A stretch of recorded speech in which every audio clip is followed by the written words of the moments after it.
ನೀವೀಗ ಕೇಳುತ್ತಿದ್ದೀರಾ ಮಾಹಿತಿ ಖಜಾನೆಯ ಕಾರ್ಯಕ್ರಮಗಳನ್ನು.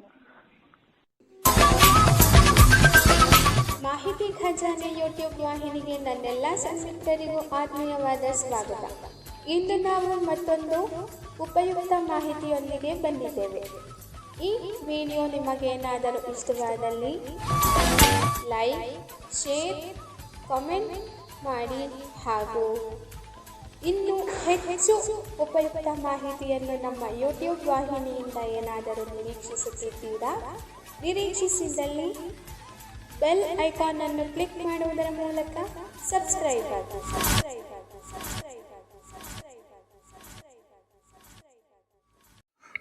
ನಮಸ್ಕಾರ ಸ್ನೇಹಿತರೆ, ಕೆಸೆಟ್ ಮತ್ತು ನೀಟ್ ಪರೀಕ್ಷಾ ವಿಶೇಷ ಕಾರ್ಯಕ್ರಮಕ್ಕೆ ನಮ್ಮೆಲ್ಲ ಕೇಳುಗ ಬಂಧುಗಳಿಗೆ ಪ್ರೀತಿಯ ಸ್ವಾಗತ.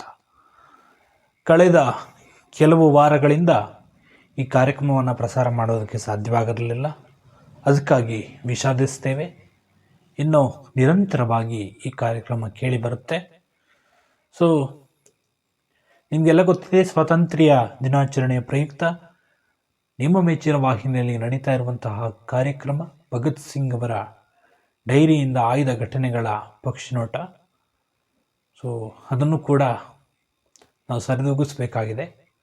ಸೊ ಹಾಗಾಗಿ ಈ ಕಾರ್ಯಕ್ರಮ ಸ್ವಲ್ಪ ತಡವಾಯಿತಷ್ಟೇ. ಅದು ಇನ್ನೂ ಕೂಡ ಮುಗಿದಿಲ್ಲ. ಮುಂದಿನ ದಿನಗಳಲ್ಲಿ ಮತ್ತೆ ಅದು ಮುಂದುವರಿಸೋಣ. ಈಗ ಪರೀಕ್ಷೆ ತುಂಬ ಹತ್ತಿರ ಆಗ್ತಾ ಇದೆ. ಕೆಸೆಟ್ ಪರೀಕ್ಷೆಗೆ ಈಗಾಗಲೇ ನೋಟಿಫಿಕೇಷನ್ ಕೂಡ ಹೊರಡಿಸಿದ್ದಾರೆ. ಎಲ್ಲರೂ ಕೂಡ ಅಪ್ಲಿಕೇಶನ್ ಹಾಕ್ಕೊಳ್ಳಿ. ಅಪ್ಲಿಕೇಶನ್ ಹಾಕ್ಕೊಂಡು ಅಷ್ಟೇ ಸುಮ್ಮನೆ ಇದ್ಬಿಡ್ಬೇಡಿ, ಓದೋದಕ್ಕೆ ಪ್ರಾರಂಭ ಮಾಡಿ. ಯಾವುದೇ ವಿಷಯ ಇರ್ಬೋದು, ಎಲ್ಲ ವಿಷಯಗಳಲ್ಲಿ ಕೂಡ ನೀವು ಪರಿಣಿತಿಯನ್ನು ಪಡ್ಕೋಬೇಕಾಗುತ್ತೆ. ಕೆಸೆಟ್ ಅಂದರೆ ಕನ್ನಡದಲ್ಲಿರುತ್ತೆ. ಎಲ್ಲ ಪರೀಕ್ಷೆಗಳು ಕನ್ನಡದಲ್ಲಿ ಇರ್ತವೆ. ನೀವು ಕನ್ನಡದಲ್ಲಿ ಪರೀಕ್ಷೆಯನ್ನು ಬರಿಬೋದು. ಇನ್ನು ನಾವು ಕಳೆದ ಸಂಚಿಕೆಯಲ್ಲಿ ಸಂಶೋಧನೆ ಅಂದರೆ ಏನು ಅನ್ನುವಂಥ ವಿಷಯವನ್ನು ತಿಳ್ಕೊಂಡಿದ್ವಿ. ಇವತ್ತು ನಾವು ಪ್ರಮುಖವಾಗಿ ಸಂಶೋಧನೆಯ ಹಂತಗಳ ಬಗ್ಗೆ ತಿಳಿಯಬೇಕಾಗಿದೆ. ನಾವು ಸಂಶೋಧನೆಯ ವಿಧಾನಗಳನ್ನು ನಾನು ಮುಂದಿನ ಸಂಚಿಕೆಯಲ್ಲಿ ತಿಳಿಸ್ತೀನಿ ನಿಮಗೆ. ಸೊ ಈ ಸಂಚಿಕೆಯಲ್ಲಿ ಸಂಶೋಧನೆಯ ಹಂತಗಳು ಅಂದರೆ ಸಂಶೋಧನೆಯನ್ನು ಮಾಡಬೇಕು ಅಂದರೆ ಯಾವ ಯಾವ ಹಂತಗಳನ್ನು ಅನುಸರಿಸಬೇಕು ಅನ್ನುವಂತಹ ವಿಷಯವನ್ನು ಇವತ್ತಿನ ತರಗತಿಯಲ್ಲಿ ತಿಳಿಯುವಂಥ ಪ್ರಯತ್ನವನ್ನು ಮಾಡೋಣ. ಬನ್ನಿ, ಹೆಚ್ಚು ತಡ ಮಾಡದೆ ಈ ಕಾರ್ಯಕ್ರಮವನ್ನು ಪ್ರಾರಂಭ ಮಾಡೋಣ. ಅದಕ್ಕೂ ಮೊದಲು ನಿಮಗೆ ಈ ಕಾರ್ಯಕ್ರಮ ಇಷ್ಟ ಆಯಿತು ಅಂದರೆ ನಿಮ್ಮ ಆತ್ಮೀಯರ ಜೊತೆ, ಯಾರು ಪರೀಕ್ಷೆಗಳಿಗೆ ಓದ್ಕೊತಾ ಇರ್ತಾರೆ ಅವ್ರ ಜೊತೆ ಹಂಚ್ಕೊಳ್ಳಿ. ಹಾಗೆ ನಿಮಗೆ ಇನ್ನೂ ಕೂಡ ತುಂಬ ಇಷ್ಟ ಆಯಿತು ಅಂದರೆ ಸಬ್ಸ್ಕ್ರೈಬ್ ಮಾಡ್ಕೊಳ್ಳಿ, ಬೆಂಬಲಿಸಿ. ಹಾಗೆ ಮತ್ತೊಂದು ವಿಷಯ, ನೀವು ಈ ಕಾರ್ಯಕ್ರಮವನ್ನು ಕೇಳ್ತಾ ಇಲ್ಲ ಅಂತ ಗೊತ್ತಾಗ್ತಾ ಇದೆ ನನಗೆ. ಯಾಕಂದರೆ ತುಂಬ ಬೇಸರ ಆಗುತ್ತೆ. ನಾವು ಕಷ್ಟಪಟ್ಬಿಟ್ಟು ರೆಕಾರ್ಡಿಂಗ್ ಕೂಡ ಮಾಡಿರ್ತೀವಿ, ಆದರೂ ಕೂಡ ವ್ಯೂಸು ಅಂದರೆ ಯೂಟ್ಯೂಬ್ನಲ್ಲಿ ಯಾರು ಕೂಡ ನೋಡ್ತಾ ಇಲ್ಲ ಅಂದರೆ ನನಗೂ ಕೂಡ ಅದು ಕಾರ್ಯಕ್ರಮ ನನಗೇನು ಅವಶ್ಯಕತೆ ಇಲ್ಲ, ನಾನು ಓದ್ಕೊಂಡ್ರೆ ಸಾಕಲ್ವಾ ಅಂತ ಅನಿಸುತ್ತೆ. ಸೊ ಹಾಗಾಗಿ ಹೆಚ್ಚು ಹೆಚ್ಚು ಜನ ಇದನ್ನು ವೀಕ್ಷಣೆ ಮಾಡಬೇಕಾಗಿ ಕೇಳ್ಕೊಳ್ತೀನಿ. ಬನ್ನಿ ಹಾಗಾದರೆ ಈ ಕಾರ್ಯಕ್ರಮವನ್ನು ಪ್ರಾರಂಭ ಮಾಡೋಣ. ಈಗ ಸಂಶೋಧನೆಯ ಹಂತಗಳು.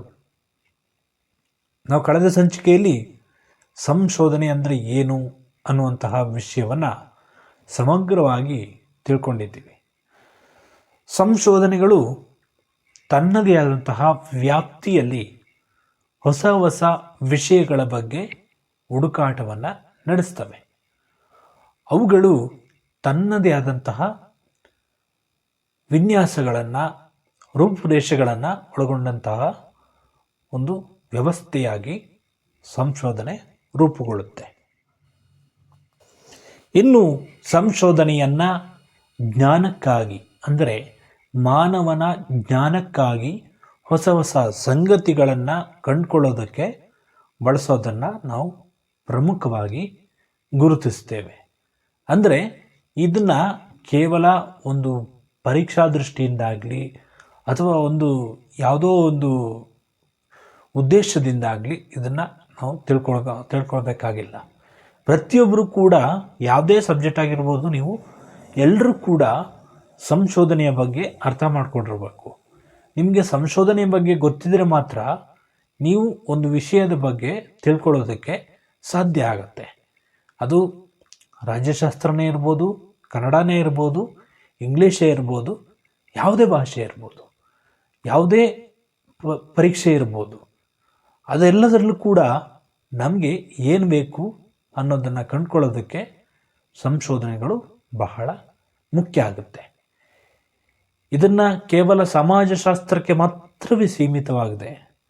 ಎಲ್ಲರೂ ಕೂಡ ಬಹಳ ಗಂಭೀರವಾಗಿ ಇದರ ಬಗ್ಗೆ ಅರ್ಥೈಸ್ಕೋಬೇಕಾಗಿದೆ.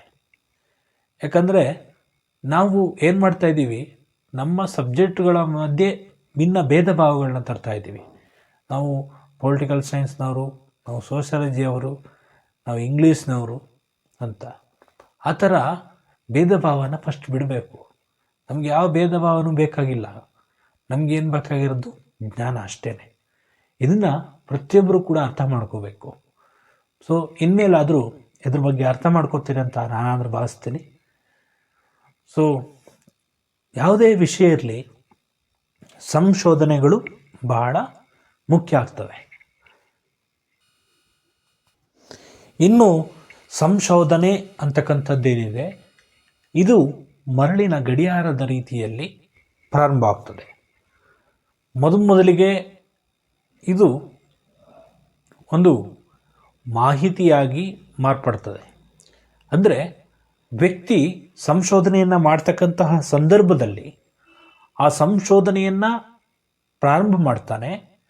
ಹಾಗೆ ವಿಶಾಲವಾಗಿ ಅದರ ಬಗ್ಗೆ ತಿಳ್ಕೊಳ್ಳೋದಕ್ಕೆ ಆಸಕ್ತಿಯನ್ನು ಸಂಶೋಧನೆ ಮಾಡ್ತಾನೆ ಹೆಚ್ಚಿಸ್ಕೊಳ್ತಾನೆ.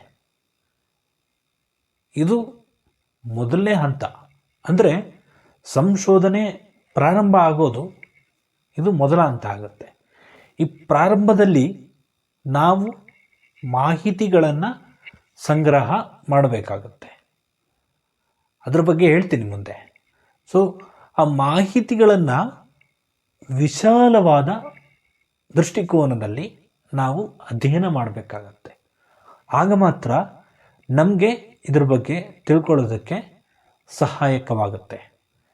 ಯಾವುದೇ ವಿಷಯ ಇರ್ಬೋದು, ಆ ವಿಷಯದ ಬಗ್ಗೆ ಆಳವಾದ ಜ್ಞಾನವನ್ನು ನಾವು ಪಡ್ಕೋಬೇಕು ಅಂದರೆ ನಾವು ಮೊದಲು ಅದರ ಬಗ್ಗೆ ತಿಳ್ಕೊಳ್ಳೋದಕ್ಕೆ ಪ್ರಯತ್ನ ಪಡಬೇಕು.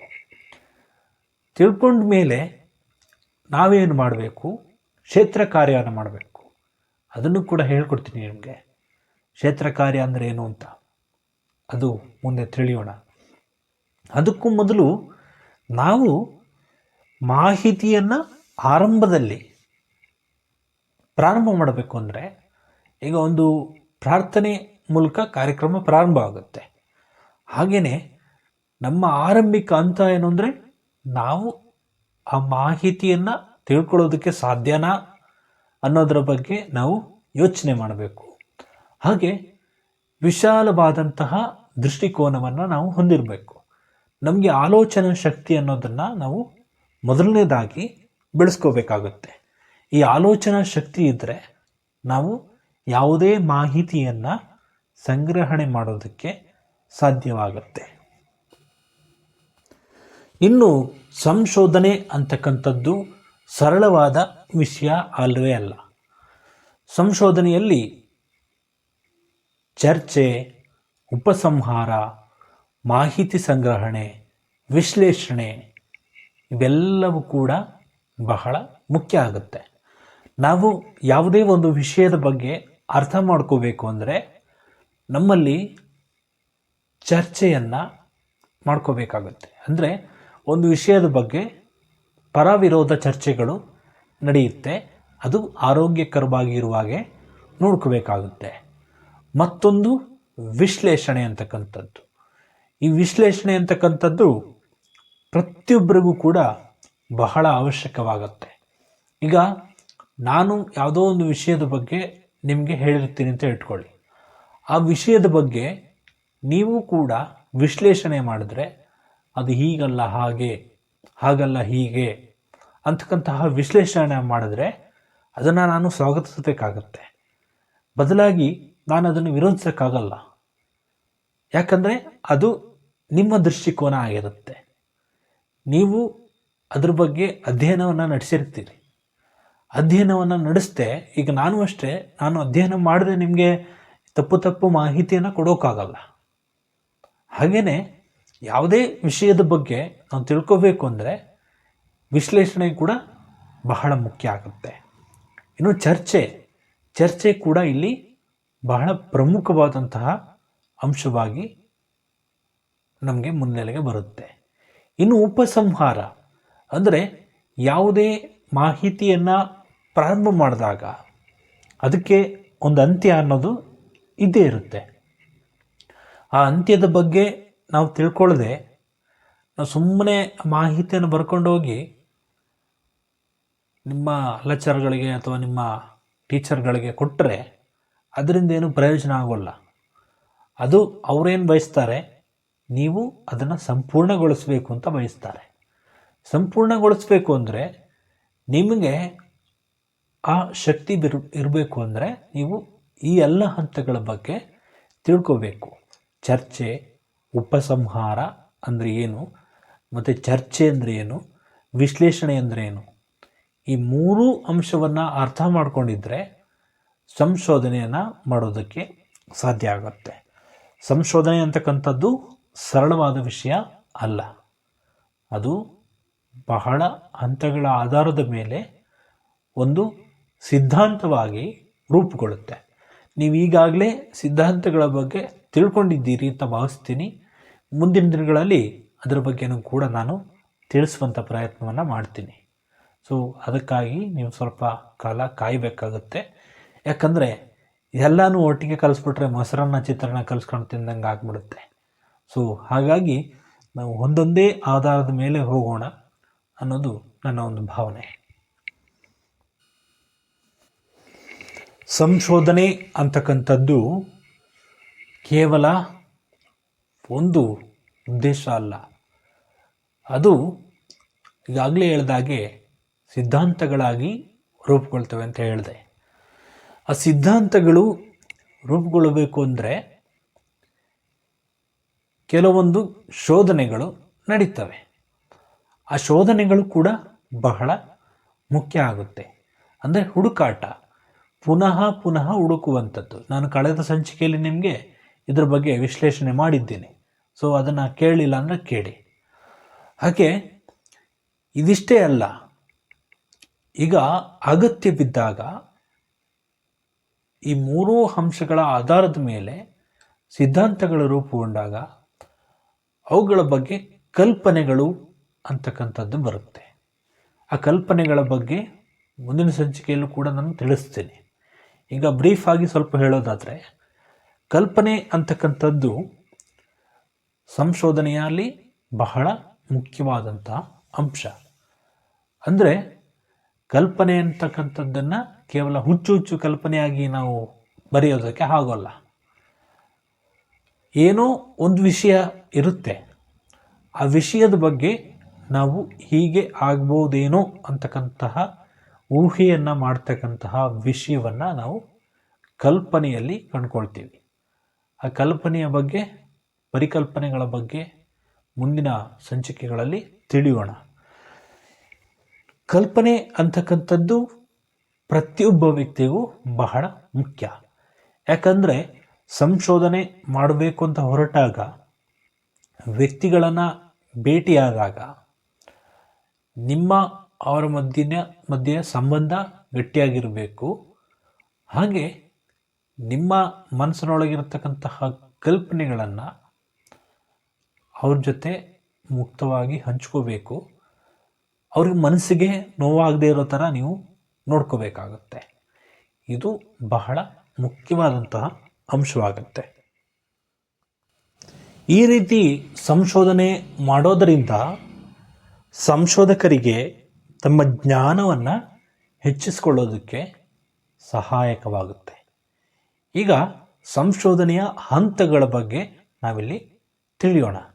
ಇಷ್ಟೊತ್ತು ಹೇಳಿದ್ದೇನು ಅಂದರೆ, ನಾವು ಸಂಶೋಧನೆಯ ಹಂತಗಳ ಬಗ್ಗೆ ತಿಳ್ಕೋಬೇಕು ಅಂದರೆ ಏನೆಲ್ಲ ಅಂಶಗಳನ್ನು ನಾವು ಗಮನದಲ್ಲಿಟ್ಕೋಬೇಕು ಅನ್ನುವಂತಹ ವಿಷಯವನ್ನು ಇಷ್ಟೊತ್ತು ನಾನು ನಿಮಗೆ ತಿಳಿಸ್ಕೊಟ್ಟಿದ್ದೀನಿ. ಈಗ ಸಂಶೋಧನೆಯ ಹಂತಗಳ ಬಗ್ಗೆ ಒಂದಿಷ್ಟು ತಿಳಿಯೋಣ. ಇಲ್ಲಿ ಮೊದಲನೇ ಅಂಶ ಸಮಸ್ಯೆಯ ಆಯ್ಕೆ ಮತ್ತು ಸಮಸ್ಯೆಯ ನಿರೂಪಣೆ.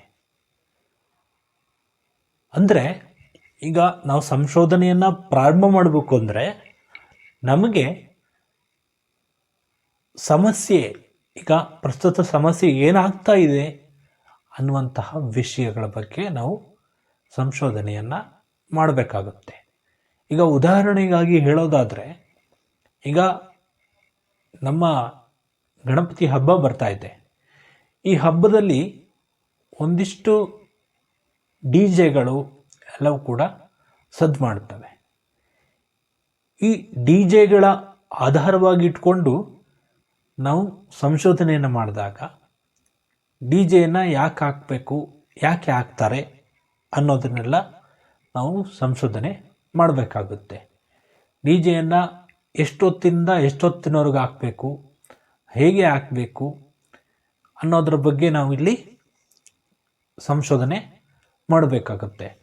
ಇನ್ನು ಇದು ಒಂದು ಊರಿಗೆ ಮಾತ್ರ ಸೀಮಿತವಾಗಿದೆಯಾ, ಅದು ಸಮಯವನ್ನು ನಿಗದಿಪಡಿಸಿದ ಸಮಯಕ್ಕೆ ಅವರು ಆಫ್ ಮಾಡ್ತಾರಾ, ಅಂದರೆ ನಿಲ್ಲಿಸ್ತಾರಾ ಅದನ್ನು ಅನ್ನೋದ್ರ ಬಗ್ಗೆ ಎಲ್ಲ ನಾವು ಸಂಶೋಧನೆ ಮಾಡಬೇಕಾಗುತ್ತೆ. ಇದು ಸಂಶೋಧನೆಗೆ ನಿಮಗೆ ಎಕ್ಸಾಂಪಲ್ಗೆ ಅಷ್ಟೇ ಹೇಳ್ತಾ ಇರೋದು, ಬೇರೆ ಯಾವುದೇ ಉದ್ದೇಶ ಇಲ್ಲ.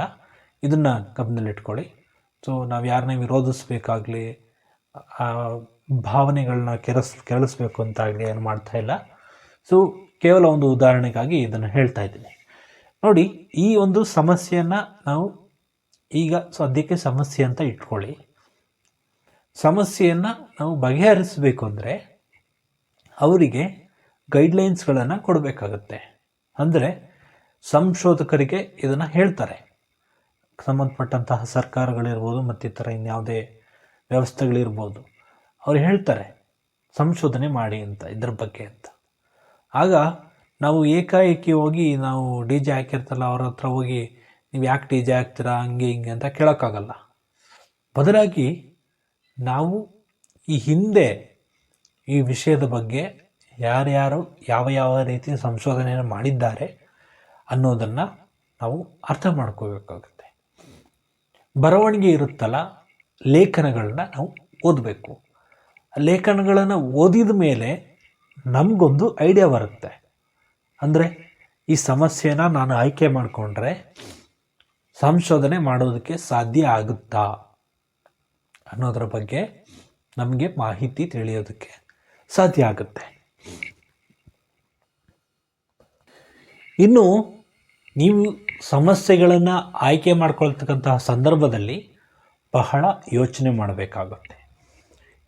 ನೀವು ಸಮಸ್ಯೆಗಳನ್ನು ಆಯ್ಕೆ ಮಾಡಿಕೊಳ್ಳುವಂತಹ ಸಂದರ್ಭ ಏನಿದೆ ಅದು ಸಂಶೋಧನೆಯ ದಿಕ್ಕನ್ನು ಬದಲಾಯಿಸುತ್ತೆ. ಅಂದರೆ ನೀವು ಯಾವ ರೀತಿ ಸಂಶೋಧನೆ ಮಾಡ್ತೀರಿ ಅನ್ನೋದರ ಮೇಲೆ ಇದು ನಿಂತಿರುತ್ತೆ.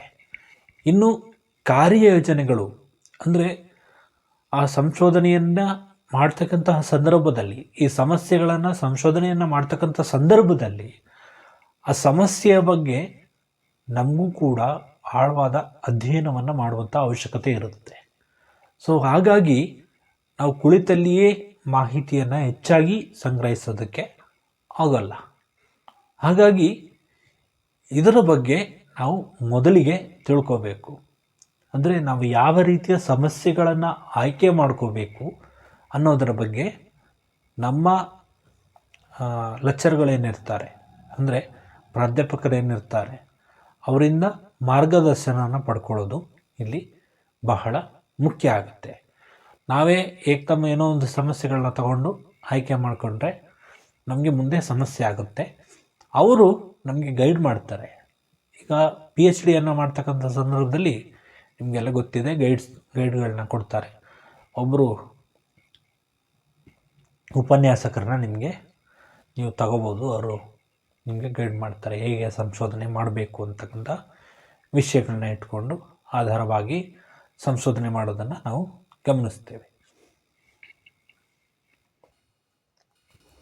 ಇನ್ನು ಸಮಸ್ಯೆಯನ್ನು ಆಯ್ಕೆ ಮಾಡಿಕೊಂಡಾಗ ಎಲ್ಲಿ, ಏಕೆ, ಹೇಗೆ ಈ ಎಲ್ಲ ಅಂಶಗಳನ್ನು ಆಧಾರವಾಗಿಟ್ಕೊಂಡು ನಾವು ಸಮಸ್ಯೆಯನ್ನು ಆಯ್ಕೆ ಮಾಡ್ಕೋಬೇಕಾಗುತ್ತೆ.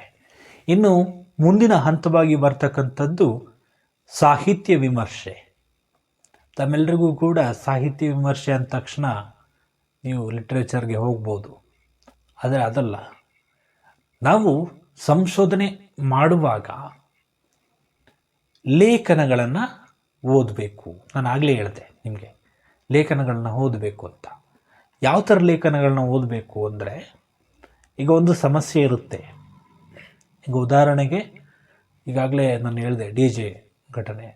DJಯ ವಿಷಯವನ್ನು ಇಟ್ಕೊಂಡು ನಾವು ಈ ಹಿಂದೆ ಯಾರಾದರೂ ಈ ವಿಷಯದ ಬಗ್ಗೆ ಸಂಶೋಧನೆ ಮಾಡಿದ್ದಾರಾ, ಅವರೇನು ಸಂಶೋಧನೆ ಮಾಡಿದ್ದಾರೆ ಅನ್ನೋದನ್ನು ನಾವು ತಿಳ್ಕೋಬೇಕು. ಅದು ಪ್ರಕಟವಾಗಿರ್ಬೋದು, ಅಪ್ರಕಟಿತ ಲೇಖನಗಳಾಗಿರ್ಬೋದು. ಪ್ರಕಟ ಆಗಿರುವ ಲೇಖನಗಳು ಸಿಗುತ್ತೆ, ಆದರೆ ಅಪ್ರಕಟಿತ ಲೇಖನಗಳು ನೀವು ತುಂಬ ಹುಡುಕಾಟವನ್ನು ನಡೆಸಬೇಕಾಗತ್ತೆ. ಅದು ಸಿಗುತ್ತೆ, ಬಟ್ ತುಂಬ ಹುಡುಕಾಟವನ್ನು ನಡೆಸಬೇಕಾಗುತ್ತೆ. ಸೊ ಈ ಎರಡೂ ಅಂಶಗಳನ್ನು ನೀವು ಓದಬೇಕು ಚೆನ್ನಾಗಿ.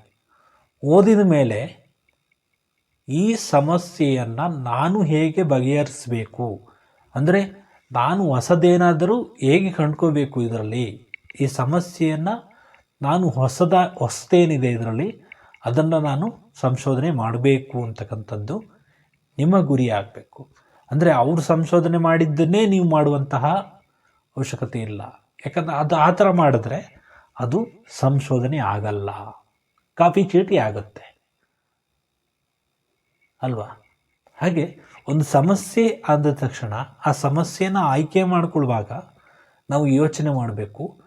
ಮತ್ತೊಂದು ಸಾಹಿತ್ಯ ವಿಮರ್ಶೆಯನ್ನು ಮಾಡುವಾಗ ಆ ಸಾಹಿತ್ಯವನ್ನು ಓದಿ ನಾವು ಅರ್ಥ ಮಾಡಿಕೊಂಡು ಅದರಲ್ಲೇನಾದರೂ ಅವ್ರು ಬಿಟ್ಟಿದ್ದರೆ ಅದ್ರ ಬಗ್ಗೆ ನಾವು ಸಂಶೋಧನೆಯನ್ನು ಮಾಡಬೇಕಾಗುತ್ತೆ.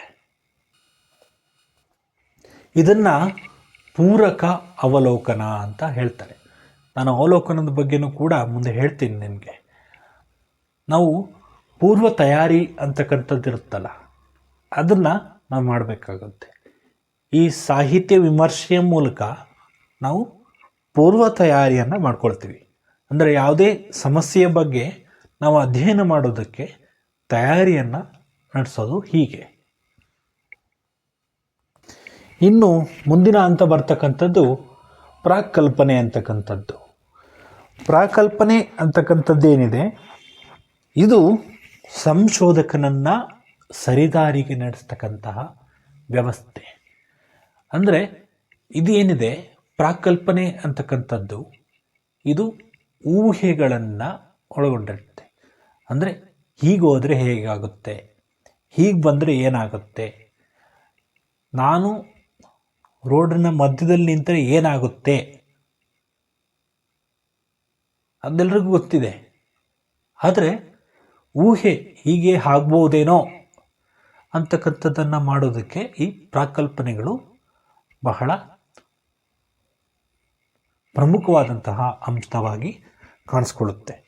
ಹಾಗೆ ಸಂಶೋಧಕನು ಸರಿದಾರಿಗೆ ಹೋಗಬೇಕು ಅಂದರೆ ಈ ಪ್ರಾಕಲ್ಪನೆಯ ಬಗ್ಗೆ ತಿಳ್ಕೊಳ್ಳೋದು ಬಹಳ ಅವಶ್ಯಕವಾಗುತ್ತೆ. ಇದು ಪ್ರಮುಖವಾಗಿ ದತ್ತಾಂಶಗಳು ಮತ್ತು ಈ ಮಾಹಿತಿ ಸಂಗ್ರಹಣೆ ಮಾಡ್ತಕ್ಕಂತಹ ಸಂದರ್ಭದಲ್ಲಿ ಆಗ್ತಕ್ಕಂತಹ ಸವಾಲುಗಳನ್ನು ದೂರ ಮಾಡುತ್ತೆ ಈ ಪ್ರಾಕಲ್ಪನೆ ಅಂತಕ್ಕಂಥದ್ದು. ಇದು ತಾತ್ಕಾಲಿಕ ಪರಿಹಾರವನ್ನು ಸೂಚಿಸಿದ್ರೂ ಕೂಡ ವ್ಯಕ್ತಿ ಸಂಶೋಧಕ ಆ ಸಂಶೋಧನೆಯನ್ನು ಮತ್ತಷ್ಟು ಬಲಗೊಳಿಸಬೇಕು, ಮತ್ತಷ್ಟು ಮುಂದೆ ತರಬೇಕು ಅಂತಕ್ಕಂತಹ ಆಸಕ್ತಿಯನ್ನು ಇದು ಬೆಳೆಸುತ್ತೆ. ಇನ್ನು ಮತ್ತೊಂದು ಹಂತ ಸಂಶೋಧನೆಯ ವಿನ್ಯಾಸ. ಅಂದರೆ ಸಂಶೋಧನೆಯನ್ನು ಹೇಗೆ ರೂಪುಗೊಳಿಸಬೇಕು, ಇದು ಎಲ್ಲವನ್ನ ಒಳಗೊಂಡಿರುತ್ತೆ. ಮಾದರಿಗಳು, ಮುಂದೆ ಹೇಳ್ತೀನಿ ಅದ್ರ ಬಗ್ಗೆ, ನಾನು ಖಂಡಿತವಾಗ್ಲೂ ನಿಮಗೆ ತಿಳಿಸ್ಕೊಡ್ಲೇಬೇಕು ಅವುಗಳ ಬಗ್ಗೆ ಎಲ್ಲ. ಸೊ ಇಲ್ಲಾಂದರೆ ನಾವು ತರಗತಿ ಮಾಡಿ ಕೂಡ ವೇಸ್ಟ್ ಆಗುತ್ತೆ. ಸೊ ಈ ಮಾದರಿಗಳು, ಮಾಹಿತಿ ಸಂಗ್ರಹಣೆ ಇವೆಲ್ಲವೂ ಕೂಡ ಹೇಗೆ ಒಂದಕ್ಕೊಂದು ಕೊಂಡಿಯಾಗಿ ಬೆಳ್ಕೊಂಡಿದೆ, ಅಷ್ಟೇ ಅಲ್ಲದೆ ಅದು ಹೇಗೆ ಮಾಹಿತಿ ಸಂಗ್ರಹಣೆಗೆ ಸಹಾಯಕವಾಗುತ್ತೆ ಅನ್ನೋದನ್ನು ಈ ವಿನ್ಯಾಸ ಅಂತಕ್ಕಂಥದ್ದು ತಿಳಿಸುತ್ತೆ. ಅಂದರೆ ಸಂಶೋಧನೆಯ ವಿನ್ಯಾಸ ಇದು ಬಹಳ ಅವಶ್ಯಕವಾದಂಥ ಅಂಶ. ಸಂಶೋಧನಾ ವಿನ್ಯಾಸ ಅಂತಕ್ಕಂಥದ್ದೇನಿದೆ ಇದು ಕೇವಲ ಔಪಚಾರಿಕ ಹಂತ ಅಲ್ಲ, ಇದು ಬಹಳ ಮುಖ್ಯವಾದಂತಹ ಹಂತ. ಯಾಕಂದರೆ ಒಬ್ಬ ವ್ಯಕ್ತಿ ಸಂಶೋಧನೆ ಮಾಡೋದಕ್ಕೆ ಇಷ್ಟು ಸಮಯ ಅಂತ ನಿಗದಿ ಮಾಡಬೇಕಾಗುತ್ತೆ. ಇಷ್ಟು ಸಮಯದೊಳಗೆ ಆ ಸಂಶೋಧನೆಗಳನ್ನು ಪೂರ್ಣಗೊಳಿಸಬೇಕಾಗುತ್ತೆ. ಇದು ಇಲ್ಲಿ ಬಹಳ ಮುಖ್ಯ ಆಗುತ್ತೆ. ಪ್ರತಿಯೊಬ್ಬರು ಅರ್ಥ ಮಾಡ್ಕೋಬೇಕಾಗಿರೋದು ಇದನ್ನೇ.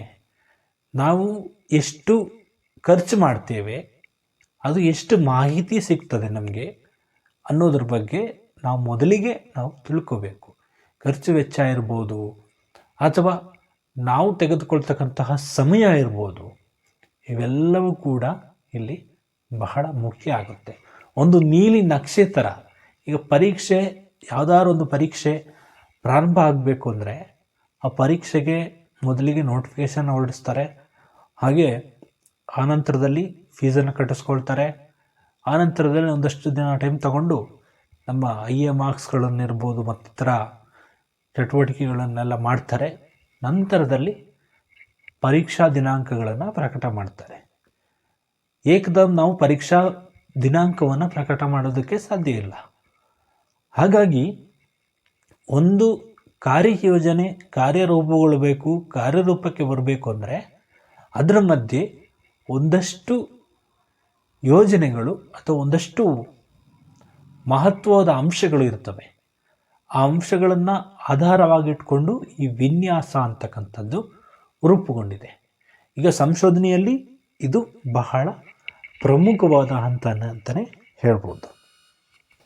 ಮಾಹಿತಿ ಸಂಗ್ರಹಣೆ ಮತ್ತು ಮಾದರಿಯ ಆಯ್ಕೆ ಮುಂದಿನ ಹಂತ ಇದು. ನಾನು ಮಾದರಿಯ ಬಗ್ಗೆ ನಿಮಗೆ ಮುಂದೆ ತಿಳಿಸ್ಕೊಡ್ತೀನಿ. ಯಾಕಂದರೆ ಅದು ತುಂಬ ಇದೆ, ಅದನ್ನು ನಾನು ಮತ್ತಷ್ಟು ಅಧ್ಯಯನ ಮಾಡಬೇಕಾಗಿದೆ. ಸೊ ಹಾಗಾಗಿ ಅದನ್ನು ನಾನು ಮುಂದಿನ ಸಂಚಿಕೆಯಲ್ಲಿ ತಿಳಿಸ್ಕೊಡ್ತೀನಿ. ಈಗ ಮಾಹಿತಿ ಸಂಗ್ರಹಣೆ ಅಂತಕ್ಕಂಥದ್ರಲ್ಲಿ 2 ವಿಧ ಇದೆ. ಮಾಹಿತಿ ಸಂಗ್ರಹಣೆಯಲ್ಲಿ 2 ಮುಖ್ಯವಾದಂತಹ ವಿಧಾನ ಇದೆ. ಅದ್ಯಾವುದಪ್ಪ ಅಂದರೆ, ಮೊದಲನೇದು ಪ್ರಾಥಮಿಕ ಮಾಹಿತಿ ಅಂತಕ್ಕಂಥದ್ದು. ಪ್ರಾಥಮಿಕ ಮಾಹಿತಿಯಲ್ಲಿ ಬಹಳಷ್ಟು ಬರ್ತವೆ. ಸಂದರ್ಶನ ಇರ್ಬೋದು, ಪ್ರಶ್ನಾವಳಿ ಇರ್ಬೋದು. ಅದನ್ನೆಲ್ಲ ನಾನು ಮುಂದೆ ನಿಮಗೆ ಒಂದೊಂದೇ ಆಗಿ ತಿಳಿಸ್ಕೊಡ್ತೀನಿ. ಪ್ರಶ್ನಾವಳಿ ಅಂದ್ರೇನು, ಸಂದರ್ಶನ ಅಂದ್ರೇನು, ಅವೆಲ್ಲವನ್ನು ಹೇಳ್ತೀನಿ. ಸೊ ಈ ಎಲ್ಲ ಹಂತಗಳನ್ನು ಆಧಾರವಾಗಿ ಇಟ್ಕೊಂಡು ಮಾಡ್ತಕ್ಕಂಥದ್ದನ್ನು ನಾವು ಏನು ಹೇಳ್ತೀವಿ, ಪ್ರಾಥಮಿಕ ಮಾಹಿತಿ. ವ್ಯಕ್ತಿ ಪೋಸ್ಟ್ ಮೂಲಕ ತರಿಸ್ಕೋಬೋದು ಮಾಹಿತಿಯನ್ನು, ಅಥವಾ ಖುದ್ದಾಗಿ ಹೋಗಿ ಕ್ಷೇತ್ರ ಕಾರ್ಯವನ್ನು ಕೂಡ ಆತ ಮಾಡಬಹುದು. ಇವು ಬಹಳವಾಗಿ ನಾವು ಸಂಶೋಧನೆ ಮಾಡುವವರು ತಿಳ್ಕೊಳ್ಳೇಬೇಕಾದಂತಹ ಪ್ರಮುಖ ಅಂಶವಾಗಿರುತ್ತೆ. ಇನ್ನು ಮತ್ತೊಂದು ಅಂಶ ಅಂದರೆ ಮಾಧ್ಯಮಿಕ ಮಾಹಿತಿ ಅಥವಾ ದ್ವಿತೀಯ ಮಾಹಿತಿ ಅಂತಲೇ ಇದನ್ನು ಹೇಳ್ಬೋದು. ಇದು ಹೆಂಗಪ್ಪ ಅಂದರೆ, ಲೇಖನಗಳ ಮೂಲಕ ಅಥವಾ ಬೇರೆ ಯಾವುದೇ ಸಾಮಾಜಿಕ ಮಾಧ್ಯಮಗಳ ಮೂಲಕ ಪಡೀತಕ್ಕಂತಹ ಮಾಹಿತಿ. ಈಗ ಎಲ್ಲವನ್ನೂ ಕೂಡ ನಾವು ಸಂಶೋಧನೆ ಮಾಡ್ತಕ್ಕಂಥ ಸಂದರ್ಭದಲ್ಲಿ ಎಲ್ಲವನ್ನೂ ಕೂಡ ಸಂಶೋಧನೆಯ ಮಾಡ್ತಕ್ಕಂತಹ ವ್ಯಕ್ತಿಯನ್ನು ಕೇಳಿ ತಿಳ್ಕೊಳ್ಳೋದಕ್ಕೆ ಸಾಧ್ಯವಾಗಲ್ಲ ಕೆಲವು ಸರಿ. ಅಂಥ ಸಂದರ್ಭದಲ್ಲಿ ಏನು ಮಾಡ್ತಾರೆ, ಬೇರೆಯವರು ಲೇಖನಗಳನ್ನು ಬರೆದಿರ್ತಾರೆ. ಆ ಲೇಖನಗಳಿಂದ ಮುಖ್ಯ ಮಾಹಿತಿಗಳನ್ನು ತಗೊಳ್ತಾರೆ. ಎಲ್ಲನೂ ಪೂರ್ತಿಯಾಗಿ ಲೇಖನಗಳನ್ನ ತಗೊಳ್ಳೋಕ್ಕಾಗಲ್ಲ. ಬದಲಾಗಿ ಮುಖ್ಯ ಮಾಹಿತಿಗಳೇನಿರ್ತವೆ ಅವುಗಳನ್ನ ತಗೊಂಡು ಅವರು ಅವರ ಒಂದು ಸಂಶೋಧನಾ ವರದಿಯಲ್ಲಿ ಅದನ್ನ ಅಳವಡಿಸ್ಕೊಳ್ತಾರೆ. ಆಗ ಏನಾಗುತ್ತೆ, ಅವ್ರಿಗೆ ಮಾಹಿತಿ ಕೂಡ ಸಿಗುತ್ತೆ. ಹಾಗೆ ಅವರ ಕೃತಿಚೌರ್ಯ ಅದನ್ನು ಮಾಡಬಾರ್ದು. ಅಂದರೆ ನಿಮ್ಮ ಹೆಸರಲ್ಲಿ ಬೇರೆಯವರ ಲೇಖನವನ್ನು ಪ್ರಕಟ ಮಾಡಬಾರ್ದು. ಬದಲಾಗಿ ನಾವು ಸಂಶೋಧನೆ ಮಾಡಿದಾಗ ಕೊನೆಯಲ್ಲಿ ಅವರ ಒಂದು ಯಾವ ಯಾವ ಪುಸ್ತಕಗಳಿಂದ ಯಾವ ಯಾವ ಮಾಧ್ಯಮದಿಂದ ನಾವು ಮಾಹಿತಿಗಳನ್ನು ತಗೊಂಡಿದ್ದೀವಿ ಅದನ್ನು ಸ್ಪಷ್ಟವಾಗಿ ಸೂಚಿಸಬೇಕಾಗುತ್ತೆ. ಇದನ್ನು ಪ್ರತಿಯೊಬ್ಬರು ಕೂಡ ಗಮನದಲ್ಲಿ ಇಟ್ಕೊಳ್ಳಿ. ಯಾಕಪ್ಪ ಅಂದರೆ ಇಲ್ಲೇ ಸೋತೋಗೋದು. ಸಂಶೋಧನೆಯನ್ನು ಮಾಡ್ತೀವಿ, ಸಂಶೋಧನೆ ಮಾಡಿದ ಮೇಲೆ ನಾವು ಎಲ್ಲೆಲ್ಲಿಂದ ಮಾಹಿತಿಗಳನ್ನು ತಗೊಂಡಿದ್ದೀವಿ ಅನ್ನೋದನ್ನು ಅಲ್ಲಿ ಉಲ್ಲೇಖ ಮಾಡೋದಿಲ್ಲ. ಇದರಿಂದ ಏನಾಗುತ್ತೆ, ನಿಮ್ಮ ಸಂಶೋಧನೆ ವರದಿ ರಿಜೆಕ್ಟ್ ಆಗುತ್ತೆ. ನೀವು PhDಗೆ ಕೊಟ್ಟಿರ್ತೀರಿ ಅಂತ ಇಟ್ಕೊಳ್ಳಿ, ಸಂಶೋಧನೆ ವರದಿ ಮಾಡಿರ್ತೀರಿ, ಸರ್ಗಳು ಹೇಳಿದಾಗೆ ನೀವು ಮಾಡಿರ್ತೀರಿ, ಒಂದು ಮಾತ್ರ ಮಿಸ್ ಮಾಡಿರ್ತೀರಿ. ಏನಂದರೆ ಕೊನೆಯಲ್ಲಿ ನಾವು ಎಲ್ಲೆಲ್ಲಿಂದ ಮಾಹಿತಿಯನ್ನು ತಗೊಂಡಿದ್ದೀವಿ ಅಂತ ಉಲ್ಲೇಖ ಮಾಡಿಲ್ಲ ಅಂತ ಇಟ್ಕೊಳ್ಳಿ. ಆಗ ನಿಮ್ಮ ಶ್ರಮ ವ್ಯರ್ಥ ಆಗುತ್ತೆ.